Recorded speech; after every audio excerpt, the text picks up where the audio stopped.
Sare. Am Surakao, alo Zaraya Uninga. Ako wal ma je nyon wara ken we bere bere la. Awal ma je nyon wara be kafir u fewa. Sarao. Olu bi se ko ka sharia no ka ta oji seme. Mimi se ka jigi sebe ta olu ye bere bere. Ka bolu fara ka ta bolu la wa. Ma se kon na bere bere la mi ya dana la. Ka sura la ta la ma je bere bere bi. Ni be mi ye di de. Ako na tu ma ke de bere bere. Na ma ke ala ta ka kuma kan to ye. Mo ka mi para pa di an be bere bere. Ako la te kon to na ke be na. Mani bi o ni yo je. Jurumu to ko ni ako jangada bolu mo no ko ni ye man jangada dimida ako ina jurumu do ye olu bina tu asran bere olu bina asran ki ama jolo mfe ko ni nyeka o ibara kunta mi no le ka kadi azro bara kunta ko ni wa alele joni bere be ajoni be no olu ye ki ama jolo na ma ki ka lo mo mi no ma mi o le mani ara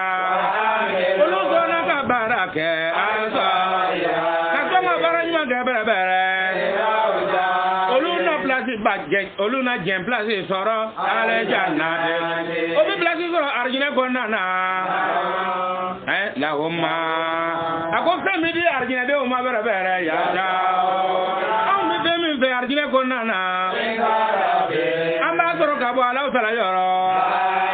ako arjine men flane ye ho ale jate ale ba ale ko ni gbanlan soro le yede ale ka mi ka do bae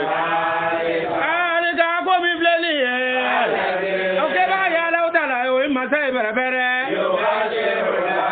ako ala usala bina ta son di ale ka ala usala ba ka jonu son di ya kolo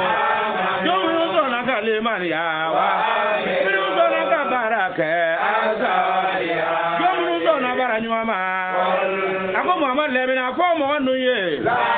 azra aloko awkalo ne Muhammad tina lu dare le dalu dare sara dorme kelen kon na de ale ngate alaka dine nyafolin kama mu fe meye elare ma wa dada palu kono kanu nyo yake fe koroba ele mo etita ele ko ele esula me nyo ni kwa mi sira aka kungo mana wuli etiye ka to ma ko ele mami parce que ba fo ke ele wuli telephone na le ka ko anga groupe créer c'est ko bar info acha man kan mo de aba ko no ngabe sanke ata écouter nta la abana fe mo ko eti se ka fo ebe groupe kono ka ban fem ko na groupe kono ka tlaka na fa ko ma mew na kuma na wi londora de do na fo na yi che eti tamo ko ko ko eti tuka me ko ya fo groupe kono ko ma me ko le ko ta écouter ka soro important ko do le bara ne mi yere ni sian ngene ba kono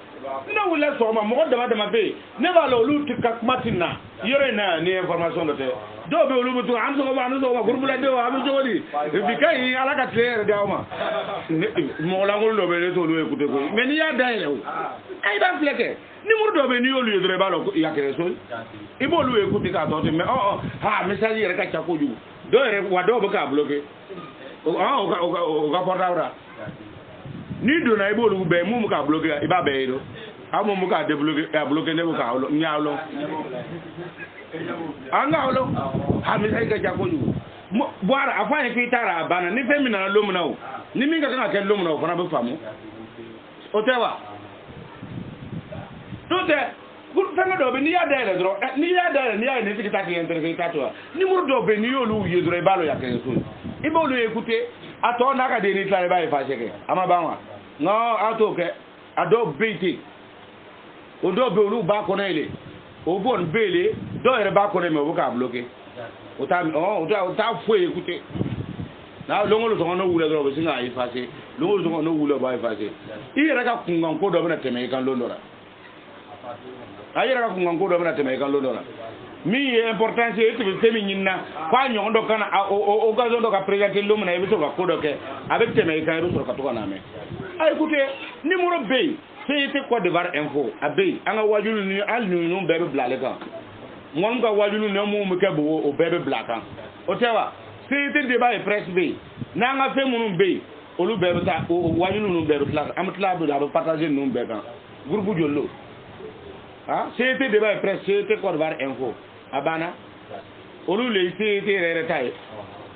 yaye mais fem be fo ti ke anyo nyama mais ne le fiti ele okolo ele whatsapp kan iye wo ye ni sumuru baro ga fo de ribate e so kala itara fe ka da baro ke kuru fe gbe nga do mi ye fa itara to baro ke na to telephone na fo 3h ka so kala fe kana sunjalando ah e be kala 3h fe ni kana sunjalando e bi nyebe ka tumo ma 5h na be 6h bolu nyo ne bi to wuli fo 10h be 9h ka o yekete ka to mo goble ah ebi la ni sat na ga ni fajiri se lake nga ele taw ele ta ka ta to na kanna to ka baro ke ni sungure fo 3h ke to ka la ko le wuli ga sugu dumer o tikew karga bangala ni sugu du so ka la o fo ka di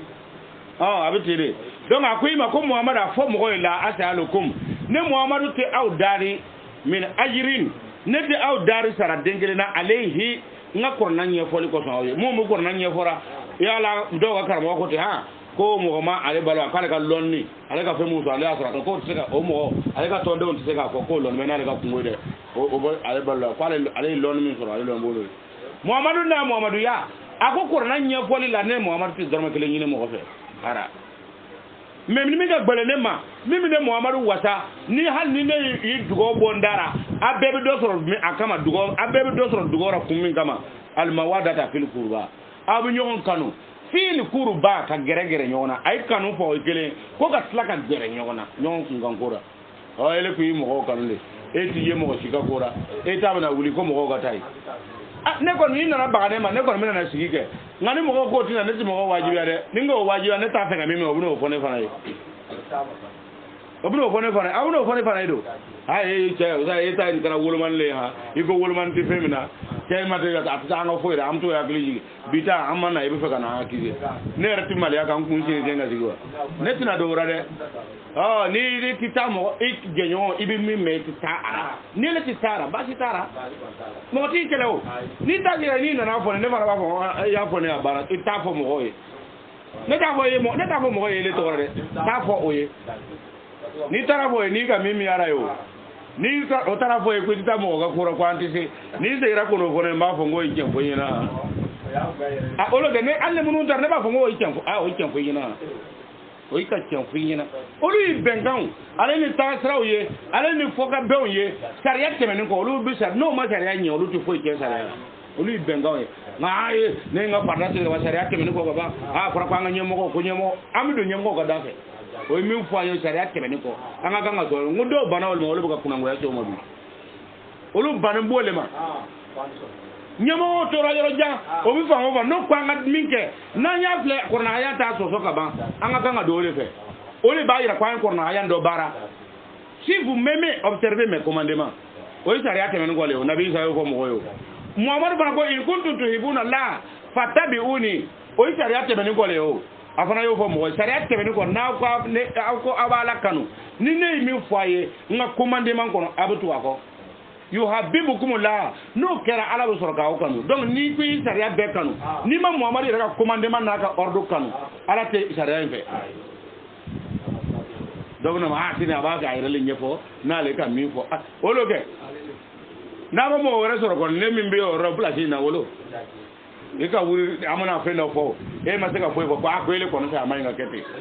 ka so rando baraka ko sharia le ko no fa ka nga kete e ko ele fe amanga nga kete o ele fe ke ni ma ibe na prevu dole amba fo ababa otewa donc abiti nabi sa yo le fo yina muhammadu fana yo kele ne fo yina na ma yoro korsi ibi mo chama se ni suni jaga ni sembera abeteni no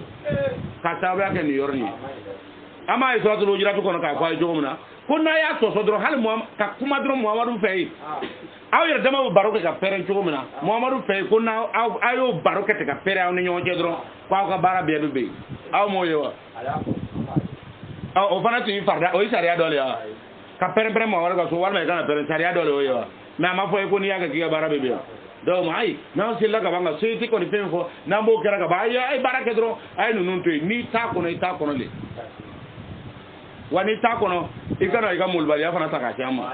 no ta amana ikutu ke fata bulo tanai o ko do muhammadu ko ale masara nyini aw fe kornan la tele la dina nya wala fo kanu nyoya ay be misiri kono aw to kuma nyogo fe fa bo misiri kono antu nyogo fo yere ha den da ay nen da tigara aw fla be kafri kana sigara fiyo aw fla be ala kana sigara ha de bol na ane ko ma fo amane fo lombe kenya ele ti ba fo ami fo fe ta nyi nga ke ayre to kalama mais le fana ka ke ni atlas la drogi i to ngoro jansi pesa ki nyawu su kwele ta fo parce que abi gerebe na ko abi fo na ko wa wona ne yi fo ine fo ele kera le nyo ni pali taun ngo pala ka bara tan le ne le fana ka tan jone dalmani ele dalmani do elle bin nalmani lo ta fo falma falta bara le boy e ga bara te tan ye ne le mi ya ke ele nalmani abi kene aw fla be kafri du su bangba nyongoro misir kono walma anti ma nyongo fe azota bo kafri amate ma ka fe ne le yalo ni le kere kenke na ma bele ma e ma fo ko e ba kanu ko e balma no me munay ti ta wele ka fa yani ka ta wele ka fo ni yalo ko atigira ka na ga wele obi abana ke jogo dora a wele to e be mo tebe do wele o nyini misir da be malia mo munye ko kay jere ah ne ma lo fe mi be parce que fe no be ke mo ti wa kala adama de hakili ne ko na ka hakili ni me wala ne ko mbi fo ya kete awe bina fo kwale ta kalama han na so ra ale tigi tu tugunno leke atu tugunno na tu diminno e ka kuma ina ka mali mo yeni ko so ne aba fo kwale ta kalama kerema ba atu nyogo bodua ma adati ne menera buna lo ko ne fana ne tu balola fe e me mo fana bora ele ba le fana balola e ba ta le balola ni dara ko jallo e mo je ku ita fe mo ki yeni ne le me fa mo ye lo ni ma iskale yala e ti mo ye ele ko lo o be ba be wal mai kai yele ko ni ka to mo wa lo o mo ka sa ti ke fe ele ko ga sa to atiblo ku na re ko ibina yele ko kan ko lu wele hal ni yo wele no yin yana kai ro e changa ta nga bara fa yele na ngom ko lo ja ko lo ay le kiti mo yele ka ko lo eno je ni ma ko lo ra wa ko be abetene donc Muhammad ko ale masara ni en fait ay ni yore famu ga ça c'est très important sariya kono dine kono jeñoya kono misir kono ñon kor fo mese ñakum mese ñon kor ayatoy et ka fe mo fa ñene de ba fora ko fe katla ma ko ile islamele ko ile ba anyele fe ni ba ñefe ta fa ñene le ta ñebe ba fa ñena ni ya yebe fe fora loko na na ni loy na mese ka fo mais peut-être ba fora aw ye aw ka ke sere do le yana kuma lonje o fana be se ka ke o fana na jogolo donc mimi fo ñena na ma yoro korsi a caman be aka bara bi kende fali yake amadan kan ya ma ko fili kuruba gbere nyoya yere konnana ko le kan nyoya o le kan nyoya ida e ki bu mo kanu ko do ya so akara ko jugo ta akara ko nyuma sawo a vraiment net na se ka ta ha ay ta wa mu ndama hal ko dépense be wa dure e akala ko wa mu ngani babo hali kon dépense be wa flale wa manji foi ya nya anyena e yere tikata kata kebe nandi d'accord ne eta na se lomuna mo ko fana ko to war le black na e ka wa kele ndi mu ma e ka wa flale o be o ta do enveloppe ko no ka se kata dima e bi nyeden kele ka sike wolu e bi nyeden kele ka sike wolu ke do to ba ngere fay carte re bo ale tibiti atu bo ale ne galu dan to sino nyo ko min ni te ne bi si nga yiri ko ra ambe si yiri ko ga tewli ga kaya kele ga mo ko tanya fe jabe se ga do mo lu ko ka erkele ga abuna jigini abuna trata abuna anfo obi amuna fa ne do ka kama na bora na yi fleur ka na so ne ay basi blandi ya ora adu toy ka so verga mo lu wuli ka do na lu ko no abata do ko no ka bo ka nya finti ka ta to bianta ati de mo so be e do na sa fa man ko ya de abora bana mo ko e bi mo ko jodi abora benane ni ngayele mo anga groupe du bisa mo bisa mo bidan bo kengere be bisa kaburu so e ala ne sa ke re fe o kaburu so na kan le ya abora kan lo dara kan mie abanfle atala be menge ke jona ba ko ana ya go anda lamna bo yari te ga kafe yani be nga ka ko ayere kana karte parce que banato nana ka tarna do abora villa yore kana fe atarna do sa an kera kuma se carte ra ka so ale re ma se folo jolo bana sanga sigi dala ada bam solo karon ka ma i jolo ka shafe amano ya fe re are nana yati ye anana kana an ko yanne ka lamna rutara kanya sawara oti ko na nyuga ka yirara ko antika jati ale fe warba ale fe yo ngoma kuma fe amanya donara ka nyefa ngo okay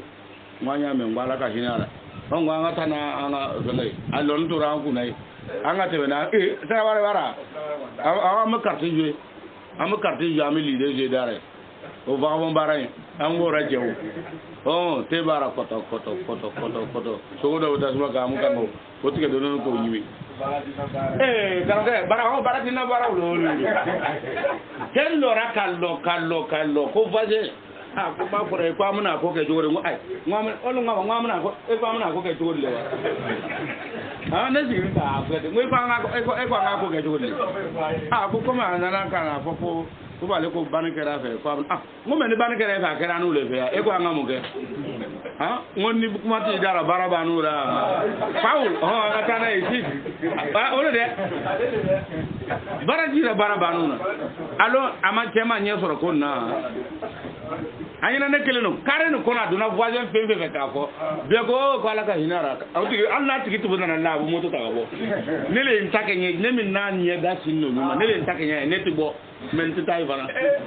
anga tigi ka anga baroke are na Allah banka yi atini togo si kaso deun erta wardo sara kaso bono bu mo dawon bo lew tay ga mo sutara ko nyuma do halo ti suinko ma do na tara olu ta kaburu so na tara ya janama ka fo do fara kaburu ka dara de o bi sene mena ka furu o ba furu forcera ka diga do yi ka pelye gele mbora fu ga do atara o le sara o ta sundo ya no kata sundo ngana atara ka o ka ko ona basi tikit na bangana na le ko no carte ko na mala na ngoy warne sarra ale na basi ne seju classé akele yere bora ka tiya ga na mu mo mana hale mo mafo karon ka ale ko ni akera carte na hal na bora ka demsenu banka na ko ya bo fo na mo ko sine mo ko fla bo baro ga ta yin ko mlebe aw mo lu bol ka tallo ka yin ko mlebe we batra mo eti yin ko warle be femed la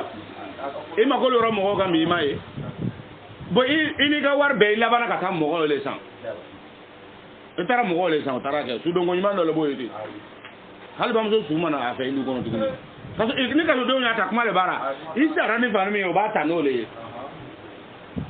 le ye ka bla forbia ko no ben ni fanga be bo yere bole o biti bo su imbo ka bla tle ba ba sina lu yere kaburu so yala burga kaburu janno a janno jogona no i pernya dawan bodro ka fle bolo be se ka donga se ya oro andro o ba tikilla na yoro mu funna wo mu ka ko yoro so ni yoro min bude bordo o ba kare kala ko na bo mo nga yoro nga abe petir raba yo bu sudo na ka do bu sudo aboy o bu sudo do ya no tara ya re kele su to kala ya dibi ara ma fuka fun fa ba bolo bote gallo aba bolo bo gallo ti la patrouille la mo otan ko le parce que mina su abu fun fa abolo na gonfle ka bo gallo ti otan ko no te na kero nyina ba bolo nkarka do yi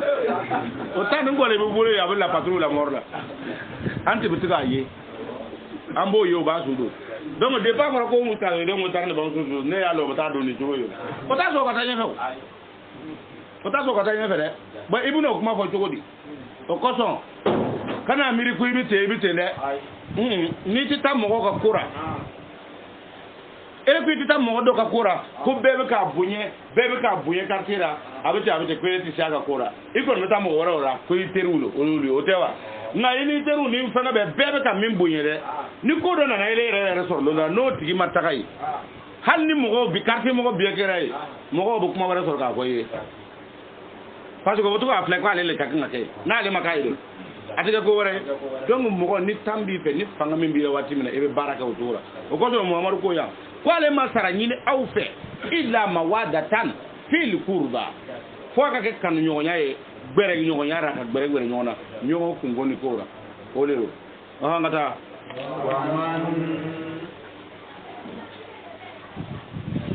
waman ako mo mi barabara nele mo mi ko ni barake hasana nele ko ni baranyuma ka barabara na de ako ne ala tala ko na jidi le ka ko na ne bi nyuma jidi barabara na o ale tira mo ko ni e fi a die fi ko no ina la tala la tala ako ya fa masala tala ye sa ko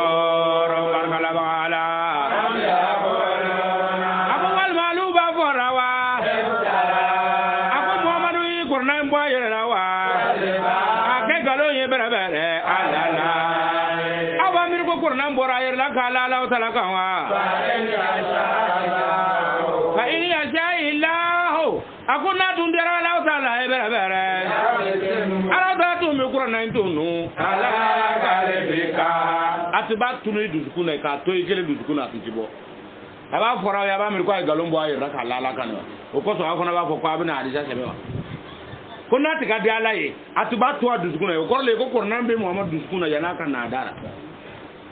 atuba toy atuba dume ka to adu kuma akele atuba to ka barake abatu ka yeka de la de na gra ntafo wa yamulahu ala daraba be ka to se leke ale ba de ala ba be ka badra ya to se berabere ka se ka Qur'an ke wajibi ye berabere abaka kuma jenge abaka kuma ganke wajibi ye berabere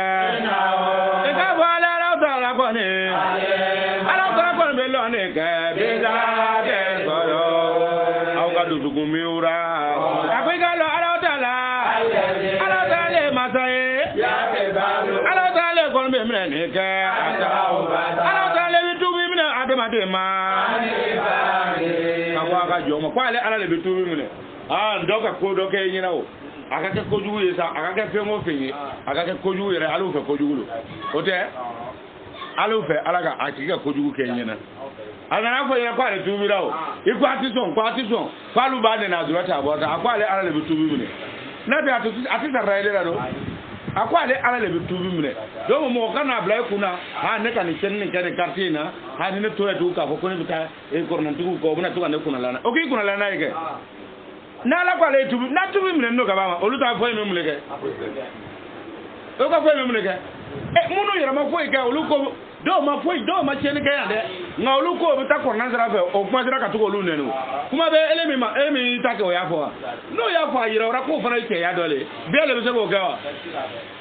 ne ko mi gete je e se ko ga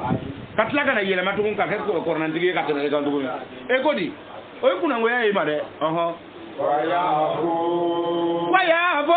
ala talabi ya fa berebere na la itu mi ye ka ba e fa tura barajuma na kwali ala tarabi ya fa ka gojugu ma te ala tara ko be fe me lo ta ko alo alo be bara men kera ala tara ko ale be mo le jabi te ma minu to na ka le mania wa ka to ma barake ka to ma barajuma ke te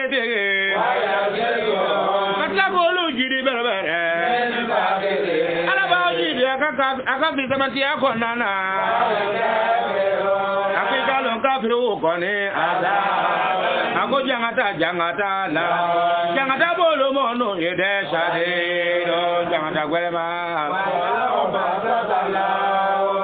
ako Allah sorala tarati yere kali ke berebere ala tarati aka zarjere yere ke kati berebere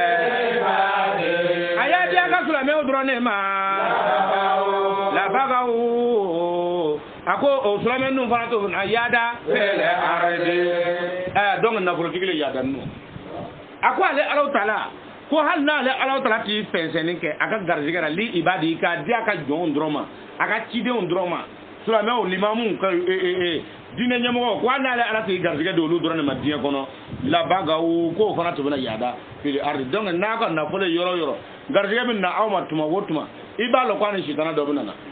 ni nana gardige do bana ma tuma ibi janto yera ka loko shitana do bana ife o wati fana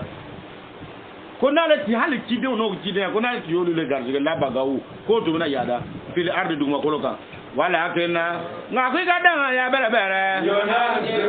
aku ala tara bi gardige jigi kadi mo le ma bere na ka fanga ete gi ma pen kon na de ya ja to mi dera la dala e ka bala mi blende ako dure ba ma la dala ye ba je ro le bala ba de na ka jonu ye ako ga ma la dala lo wa ala dala mata do ye ala kaisa ale be sanyi baba oji feto ne ko bere kanado au jigi tige ne ko sanyi ko ra tige tere ala dara be ta fole ke ramaka abaka sanyi ne maka fuka yere ke kaslam bere e ka wala o dala ko ne ala dara ko na ke tirye ala hame do tanu ba ala samawa akwaga bo sambara wulu la ka danjo ko min flani e bere bene ayati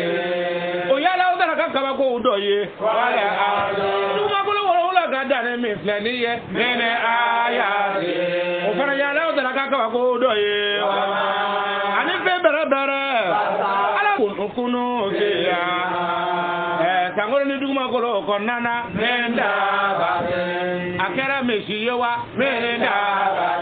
ala akera kono ewa nenda ada wade ni mbele ko bela jen se bar nenda akojira ni wakulo se ara nenda hali kono se bar nenda ba ni be da ba duguma ko kan ala taala ewa ko kadiron akose tri ala taala be se ala jamo katamo olununu bela jene ka kafuli chogora akotu abake tumale la de yasha akwale Allah taala be baraka ni jogona kwa bake iza tumana yasha min diarale Allah taala akofe o fe bibina ya alu wado de uzora taboju mana bere ofana ke pensa boyaye tabate ayede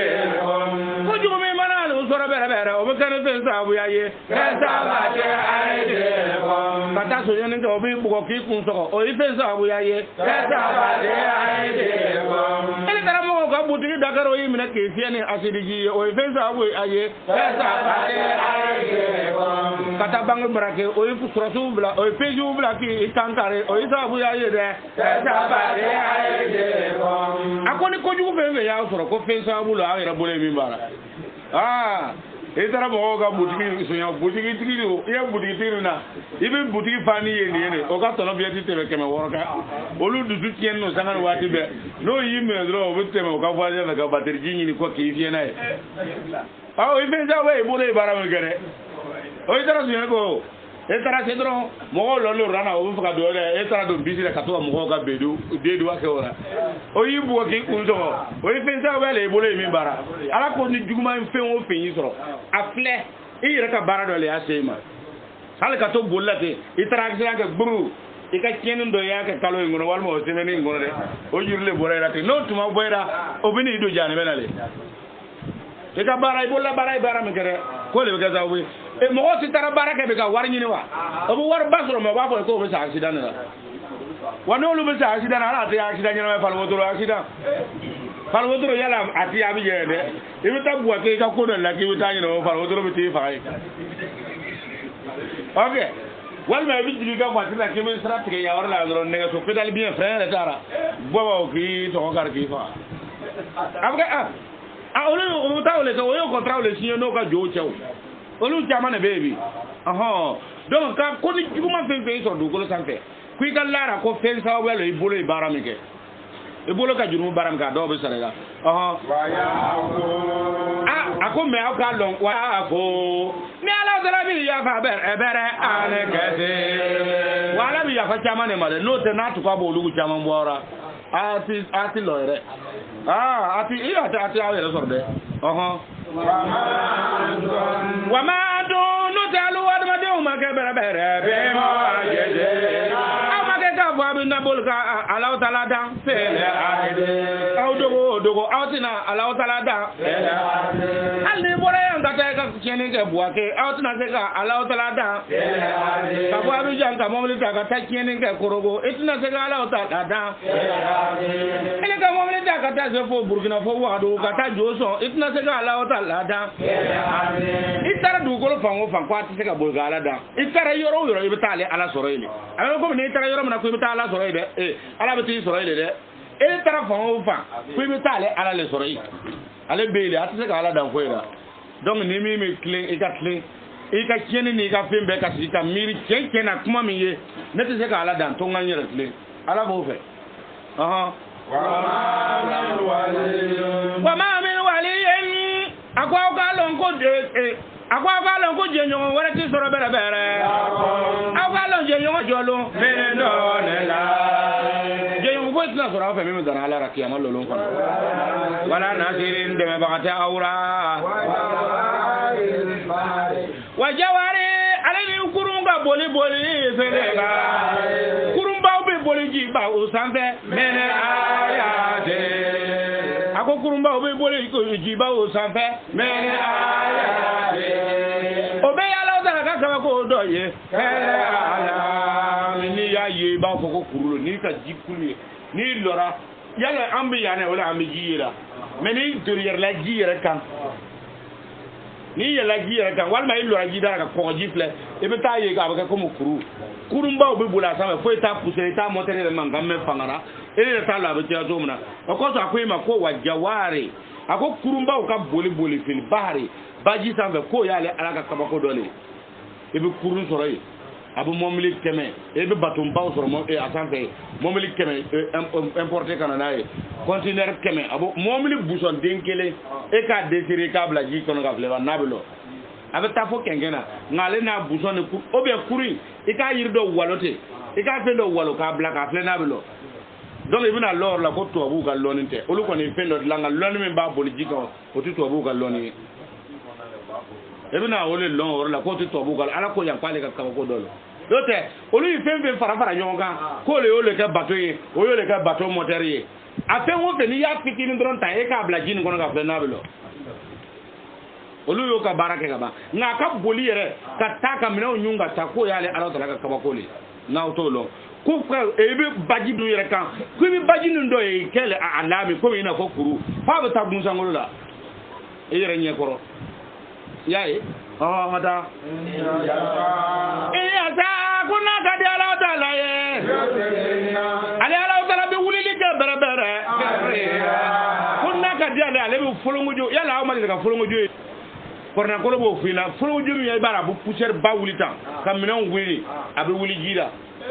wale ka juguni kenemata mo bonyo ndiga be afa ale to foye ni jita wulila aka jugude na bu documentaire ouvlet ma do e ba do ye ko ka to do ya pore ala ko mo fay ama o ba lo ni to mi no ka fay ko sikulo ni awe ko ye abu wuli jira wa ka jugu fana akon naka bi ale ala tara yo sikin ale ala tala bi ma yali ke ka sigili ke duguma ariha ka ke fonyo bay ka wina wula baton kana badamboyema abat lan flay abol almad alema ben foye folo na ma feminti aka jugude na ka fonyo bawo be wulia abu do ka tol wuli me abata buso de ndo lon so ati ala ka foye ka le foye ga oti ko wara mbe jita ati wuli de ka ben foye na ma lan fla halele adama de yerna benani abi kete fla aka jugude ko na tika dale ala tala bo wuli ji duguma na ko baton dilan ya ka loni ko boli ko na ka dale ale bo wuli ji duguma fayadilalna akwa be ta nyama ni ka bere abi ta ka sabati yoro nyama ke ya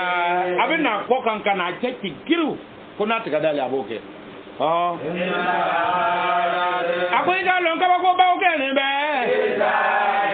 nunu be la jen ko yen ko nana le ko le so ba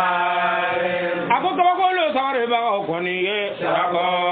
re barkala ba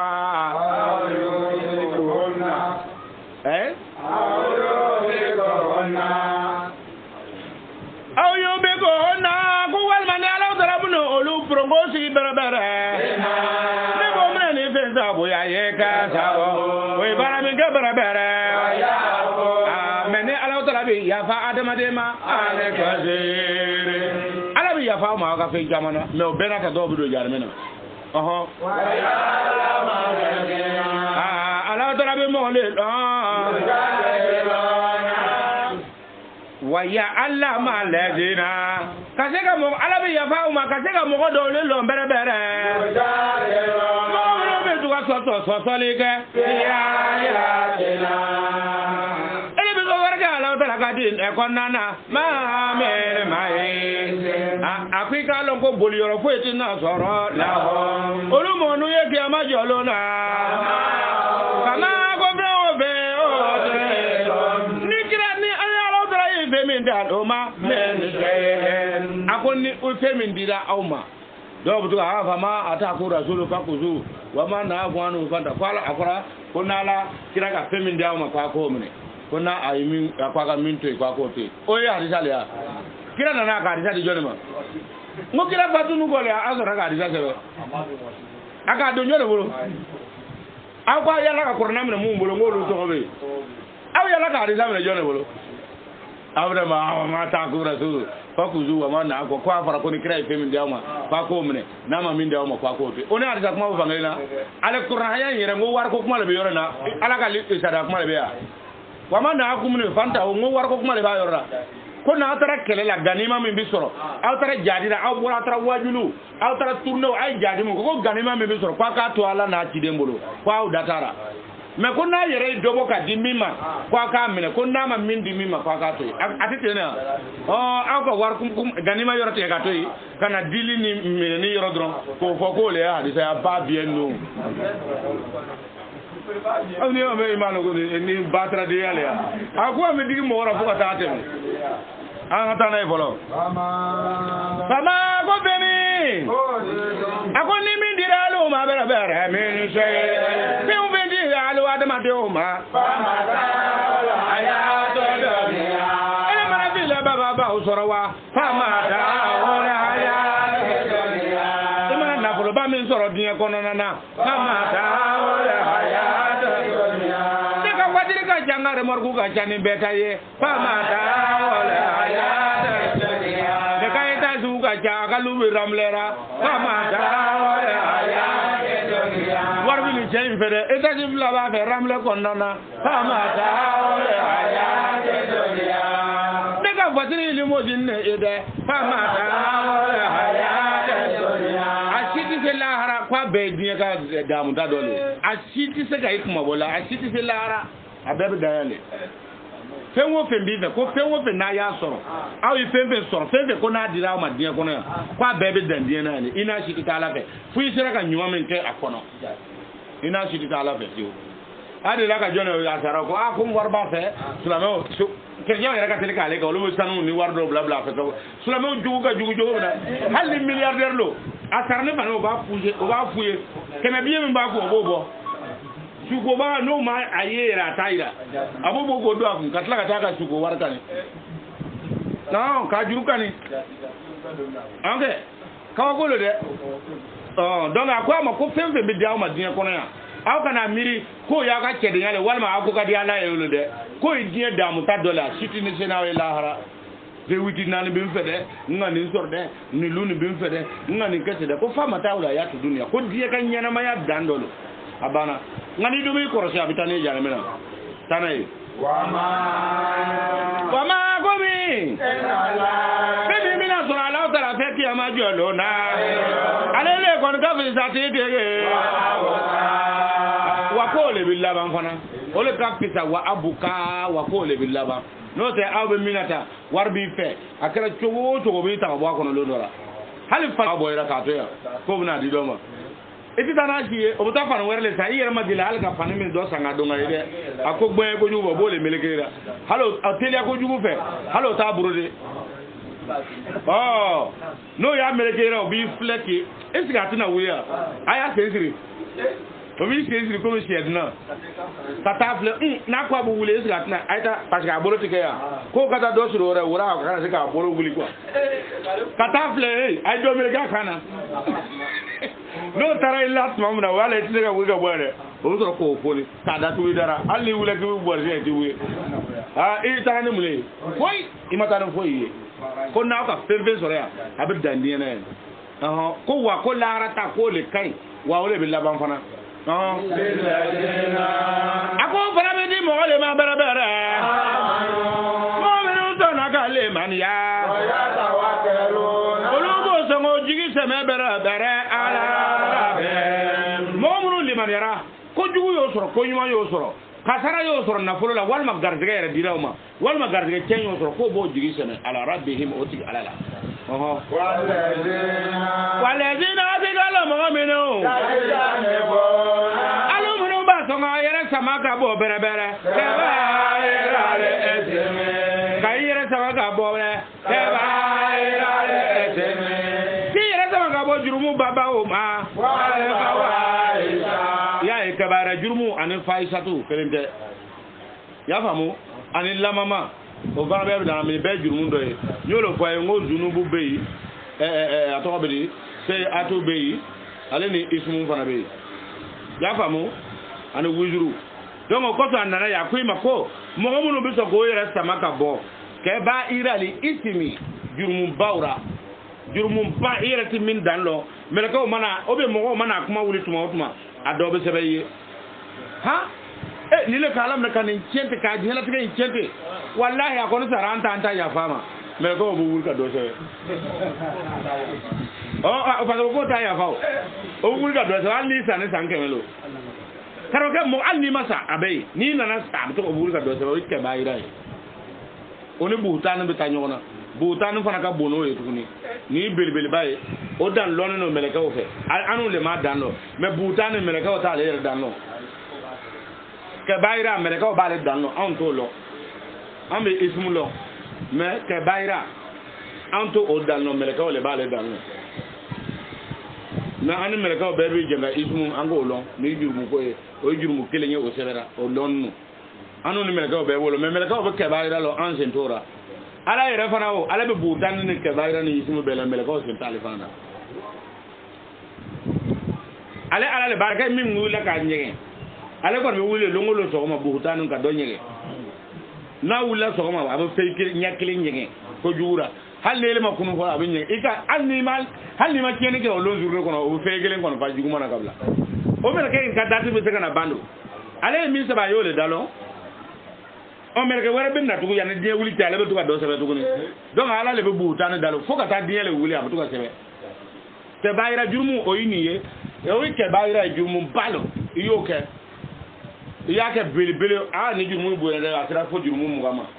na mo ko hati jigira ka kuma fo longolo ina fo do be o se dem se ni tiena jogo na ka sumu din nege akwa le ma che golo ika ala mena ke for diga kun ka wo so bara ka tla ka bla ka boli pele tata ka bla ka boli pele tata ka chenga bla hal na isambina ne ke fura na hakli jigira longolo o bien akere sa be ka kodin do juya ka na hakli jigira longolo ka fo ni ne o bien akere ka wuli ti boywa ne yele soro so wa o miria jigira kuna ako wallahi ni ne ka dina se nta ya faima allo yake iti majir mu kemele soro me obi wili o longa keme were sebe o ike bayira me da ale dalon bu tan le madalo obi fe nyekele ne nyege na bena keme ma wolo na bena wakele ma o fe ni nyekele wolo na bena dame ma wolo o butu kana do fara kana fo ya ne die wili ke mo ka ti fi na juma on fe jana be fe ni buyelo jere fe buyelo ala ko fe ngo fe no ndo be abunya bu sangolo bo o do ba fale de meleke do ka sever ka musen do ka sever ka kuma era pol subete ni min sanira ka yele posira do ka sever ka kuma do ka e bete de meleke ndo bunyo sa ye posira de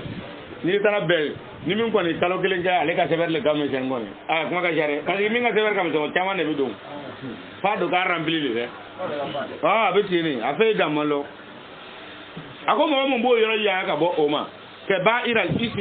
ismu bele ba ismu o jurumu kelenye donc ke ba irani abase ke tanye abase ke mo abe dépasser ya ke ne capacité ni donc o fana dalon lo ako wal fawahisha yaye ale ni cheni banginu fana o cheni bangini jumaye o jene yaye o sonyani o mo korofo ye o fawahisha ye o cheni banginu yo olu fana jurumu lon oh ila lama ma o fana be anto o fana kuma na o lama ma o jurumu kumurnu ye olu alawe o fa kale bi yafa olu chama bema e kala yini to yo ina esigini sisa saraka esigini ansigini ya e tora barla ina fa be nyamu ka be muso kumuru ba do minti kursi er do ngakoro anna to fon ya ta fe bora e ka bi na chi ah ne ya fa ngaka bo o be sumuru den do ngatu ka teme ale ka barale biye bo ka yala ti wal kursi er do abi tamana kursi diendo le bara o kursi fana be ka biye dere fo ka funu ka to ko igere na e na to ka teme ko ne kana ifle ele ma bo oyi lama mole olu ti jurumu yala bi yin gamina nyeta jurumu lo olu ti jurumu ye mimi taika ah ele ma be bi fle ko ni tara famu be fuka tuka nyatu wi ko ngaya do le kama ko mo ko ka tuka le fle ah do le kama oni jurumu karamo ko tuka o be fo no kere ke malara mo be kisi du bara de mo te kisi o e te to kata hali wal muso do ele ka akimriye wal mai ka ya ore e muso lo hali karamo yere te kisi o mu muso munum na kata to ka sele ko fe haja no mu dirra ane biye jannu o to o mu yela ko no yo bo nyiunye o ta muso lo o le rebe beta jane mena o lu illa mama oye mais ni muso tara misira tara sele kata li mamfo ka bolo do abolo ka fofo wal ma ka tara ka o lu ta la mama ide o ta ke ba ila le sabo ala mo wele ala to molu wo tati lama mai de olu tay ke bayira ismile parce que olu jurmun do le farra do kan o ke bayira le ala to mo wole yere kuma ta ka boy tay bolo do abolo fa ma wala li bamu ala mo ko ha aboro suma ni wete moy mara abodingena isa pe ma yoro o gbanno e lo ka boy ka bolo suma no e ka bolo lo ka bolo suma no ay bodingen gbanno pa tanay وإذا كنتنا منا وإذا ما أكو بينا تمنا بره كذابو أكو نالو ترادينا بره نو يالون قالو ترادينا إيقالو لو كوني يا no mo ya lo kwale ala tala dimina obu yoro jaka bo ko tebare jurumuni fawaisama no ya lo kwale ala tala dimina tuma obuti ka wuri ya furu na katuka ala ya fanyini obe okoso jurumun do bo astaghfirullah ile yae donc okoso jurumun do be ala yi munun fo ona akara ko na musama olu do kana joika e ko akata ni bae me do be na tera e ti son bara de onati ko wago e gelendere onati ko wago e gelendere ne ti bae a de paile yerle ni kala dar kesa no tay ni babe ni wara ngo ene ba war bora etat na sogo nyima me be ban sogo ina e kan na ko kasi ni ya de ni mo ibe ka ni gara la harado iba fa tigila bamba na la che abata ban jomuna kasi bato ay mu ko babu jolbu bolu ro obe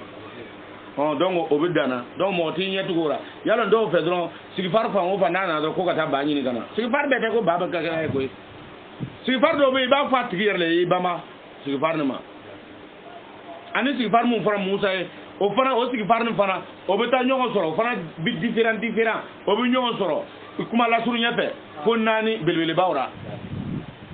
sigifar kelen na kera oye ko mishi bina ora kelen na kera oye bale bina ora o flana e babe na bi bolo la kuna ko ju mu ñon ta blen baka o baba kantike asabana o fana ka bontuguni o babe na no bana na le rate fanga abtana e ko ngorale ibita ga bolo la kuna ke ga danga iga e jumu nyoti ka biaka sacrificateur be aka danga la kan ka ban bla ka do ko ngora mo to ba fanga abata fanga ni ya fanga ka nyimi gina batu olu chama be no o pendo so so ka be nga fanga nyima abu wuli ni fato yayi femi ndara kan na do ne re tibora olu be do ere fana be na se oma o fana be kene mugu mu kelen mi balon ta kai a nyiri ka a yera ka do turra ka yira o sigi faru kan mu ka do mo ile da ibi tere banu le ka yira ko ibi jurmu ta ibi o bu kan mu ye do yera be fana o fana be kan ba musulman mo man ile lo anga lo o sigi faru kan ba je man we nyam go devle nyam go fali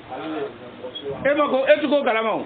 ngonu nu bele be ngonu nu le kalai abe akilla yasin wa qur'an jibna kallam na musaina ala siratil mustaqim ka mo ko nyefle ko wora mo ka lo kala tukor na fle ali adu sikwa ngwe nalo man fle bane ala to ma du sikira la ta ya ko ka se pega inya mo ko wuri ka batla dro ki la tru jauna kallo ka to mo e matla wora be ka lo kala fla o le karainte o lu ti karaindo o la tru jauna ya ke jugo ti te ko ya ne surgu yo o ka do bla ko mo mo ka yasi bien fo dakurnya kele ngone man ne kiri inna kiri plan ke do yasi ka kala ngaba do ko yasi wa kala ke mina kala mina mursalina ko ma o ti go boy sukunna se dura ko yasi la tur jawuna adu ya so de ka do dira madu ada be na laba ada oh aya ebna tele surgu yo oh we ka do ni surgu ma ako yasi o ya damne be bolo la tur jawuna ya la bay abara ebna tele ka do surga wa do le binin ta yasi la tur jawuna ni do ba ta ka ko karbanu do kenai ko ka ba ko on surgu ka ko ka dugu nyugu nai yasi la tur jawuna hala ba ko lo jana ci akolo jambi akolo jang o no akolo janin ci o bu kolo janin ci ka do akono o ka so ko gbanu yele bi fana ko yele ni war ni man ke ki yerde be o ba kolo janin ci la no akolo janin ci o bi yatindo la muradu damnena kala to jawna do ya ore ka so ka sigi miliye na san ka kolo janin wurdi eba awurdi a adadura ni awurdi a adadura duro ifana be sigi bi fatiha tan ni fatiha tan yasin wal qur'anil hakim innaka la minal mursalina ibn lo reka te kana to yasin la tur jawna ni nya mota ibn nyere bi yoro me so asre bo ora o ma ya ibn ay ba yere wa asre bo ora ibn nyeme mo na tan kan ita ajigito ibi yo asre clara ibi yasin la tur jawna do ko tate do ko le musul bolo ka du yugo Dame, acá hay ofere. Cara que acaba con lo de, ni bien el cliente la hidro, abana. Donc, à quoi on me dit? Non. Ako wale dina ikalo momino ezaja. Momino me songa jabi ka. Ala utara ko min kornan kono mo mo be son ama hanna be toro o be son ala ka jabili kama no e kornan kan yedo akolu mo no wa kamu olu le bi son ga joli ke asala nan ele yo e ko sel islam ya do yo e do ko e kira mo de kira wara le boye de no te anga ala kira minki kana o tere ala kira minki kana ala le kuma to ya ko wallazina istajabu li rabbihim mo ba ta ka jabili ka tige ala ka kuma kana de wa kamu anolu bi so nga joli te asala olu bi so nga selijo o bi so ka jogo ko me e nana o seli mo fo sala me ara ko jogo ele kafir le nyama de ne bele ele ko ni so nyenale ka don kira ka famille ko no nyama de yara no te ita d'origine yi so nyenale ka do akono no te ala ko ya kira ko ya ko mo bi jabili ke o tigi ala la be o bi selijo ya famu wa amara akoluka nyamari ya bela jene so obeke kafu eye be na oluka bara bebi be ka se ka sula me ole kafu nyoma obeke kafu surata o ka musa ta bla jama ba ko bi tulunte me adam na yoro bla ko yoro bla oloa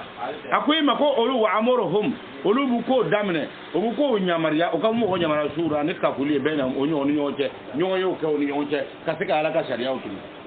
o sel ni ko ga ba wayon be ko na olu be na wakati bo bela bela o be na wakati boga bo fe kon ne la na la dara yo garde be mina afrika la mo meno akon na mena azaba akon toro do yo lo mo no sora ikalo ologo ni ya da zero olobi de be nyin ke wajaja o se ado au kalo ko kojugu ka sara ko ne se ado oyi kojugu were leye ni ka mo toroji ambi me ki toroji droit de l'homme wuli bi do bo mo fa ni ya me ki ba fa ka te fa ala ko ya ko wajaja o se ya ni le mo bugo o be mo ki ka fa sey ato misile ha I min kara ko nyona le be kayra abna wuli bi ba droit de l'homme ye e ka mo amna droit de l'homme awu mo fa dona am mo wuli ka ta foye ko ali droit de l'homme ko kana mo fa no bu na alu yera tuy obuna na min fa ma ta ka devoir yaw onna na amene to mamna abu bulgan lo ko droit de l'homme wallahi na la ne ando be jamana o jamana ka gouvernement nyemo ko ma karon ke mo bi ne ka territoire ka ko droit de l'homme mais ça va le do ni ma bonne ka du jamana sanfe mi ya me imina ka fa ala ni ma ko ige awata kwatara ma ya ntise ka do ya atinyawo atinye de akoy mako wajaja u sei ato ko kojugu kon ka sara koni sei ato misili ha akojugu nyoko ay min ke ko le be kara na mo mo ka fa na ya min droit de l'homme tara aya min ka lo ka fa so munu na yo mine marfa ye o ibraka ka marfa chichi al no ma mo so ka fa na yo so rabo mine ko fa sabo abalo o do fa ka te mo ka baralo ala ya nu le kuna dia o mine nabi no to sika kar ka momli to ka attaque ni marfa kar no manyo wore o ka tele anyo mun kara ka teme salo walma kalo tele ni mo sara de olulo abo mne ko fa aya mne ni marfa dro aba mne ka fa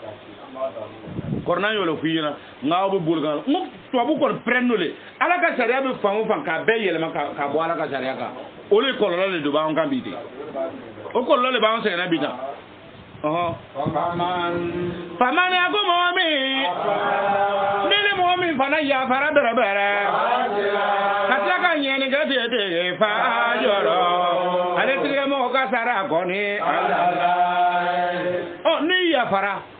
wa ale ro dara bi sara ngani ma ya fa o ya mena ga o ya ayiga mo fa ko o ya mena ko ka fa abana naka di ko ma ni do sara ka ba o tuma ne ko ba to ayatui ayabla ayatui abana ay ma tatra mo warba o yeku ngoyde ay minke aba ne yafara ou bien ay ke cloji e ya cloji re ya ti sako ya fata afana mo we ade nguna kana imina akwa ade mo kwa yatu no da nama fo de yeko ga to de mo rabi bugo matara re jurun tara ka an fa jabu ka an fara be bugo me na ko ayate akun mo me fara ya fara ku ka sara ibo sara fana sura ala fei akoy ka lo ala mi blani bere la ala dara ko nte kan ne ke ale zalebe akwale ala te jurum to kanu de walla man akoy ka lo momi ni demeke bala dolobe ele yi ganga ni ma sinde bala dolobe o kani ko kitonyo ka kojugu kera ka kenen beke me be sala kan no ni nyima ya shin ka deme ka sin ba ada zunu ni e to ni temeni godo apika lo lu mo no ko ni akozra boy ko make olu mo nu ye bere e na ma jugu mi bleni ye ala ale kon mi di mo le kon ma mo mi no ni to nyoni ke ana no ni mataka a servinai ay ni jugu ma gare ni mataka servinai ala ko ma ko jugu ma wore te ko be ale ala ti mi ne fe wore ko nga sara ke jugu ajuru sara nyuma do be al ne ko jugu do be ni mo ya ke mo al na ti ya fara ala ti ya fa olu fana be donc abolo fe nyina ko ele kon tata kan tun ka fo ko ta juru sara ko ko nga ajurumu atoyoni sra jurumu temesra ko ba de alama amna sara aba sara ba do sara ta tatu tare am shura